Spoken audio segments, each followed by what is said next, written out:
গল্পের নাম ভিক্টোরিয়ার সাদা ছায়া।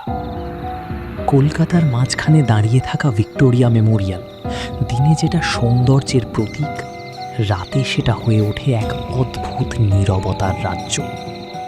সেদিন ছিল পূর্ণিমার রাত, চারদিক সাদা আলোয় ভেসে যাচ্ছে। রাহুল আর তার দুই বন্ধু সায়ন আর অর্ক নির্ধারণ করেছিল আজ রাতে ওরা ঢুকবে ভিক্টোরিয়া মেমোরিয়ালের ভেতরের বাগানে। সবাই জানতো রাতে সেখানে প্রবেশ নিষিদ্ধ, কিন্তু ভয় তো তাদের টানছিল। গেট টপকে ঢোকার পরই ওরা টের পেল কিছু একটা ঠিক নেই। হাওয়াটা অদ্ভুত ঠান্ডা, আর চারপাশের গাছগুলো যেন নিঃশব্দে দুলছে, অথচ বাতাস নেই। জায়গাটা কেমন যেন লাগছে। অর্ক ফিস করে বলল। হঠাৎ দূরে সাদা মার্বেলের সামনে একটা সাদা পোশাক পরা নারী দাঁড়িয়ে থাকতে দেখা গেল।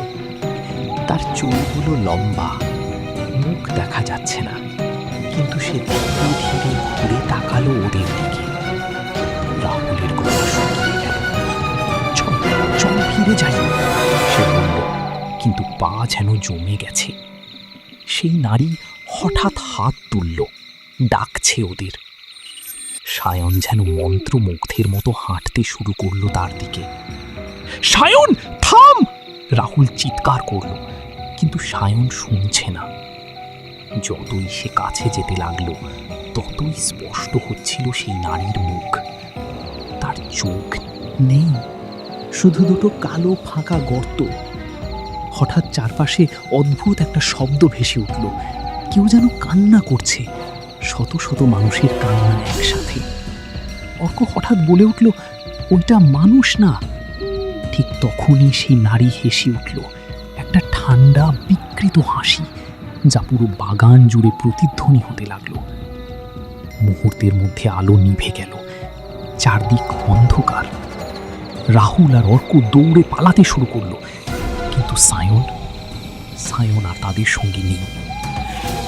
পরদিন সকালে খবর ছড়িয়ে পড়ল, ভিক্টোরিয়া মেমোরিয়ালের বাগানে এক যুবকের মৃতদেহ পাওয়া গেছে। তার চোখ দুটো সম্পূর্ণ ফাঁকা, যেন কেউ খুব যত্ন করে সেটা তুলে নিয়েছে। লোকজন বলাবলি করতে লাগলো, বহু বছর আগে এক ইংরেজ মহিলার আত্মা নাকি এখানে ঘুরে বেড়ায়, যে তার হারানো প্রেমিককে খুঁজে বেড়ায়। আর যার চোখে সে তার প্রেমিককে দেখতে পায়, সে আর বাঁচে না। তারপর থেকে রাতে কেউ আর ওই জায়গার দিকে তাকাতেও সাহস পায় না। কিন্তু শোনা যায়, পূর্ণিমার রাতে সাদা আলোয় ভেসে ওঠে এক ছায়া, আর সে এখনো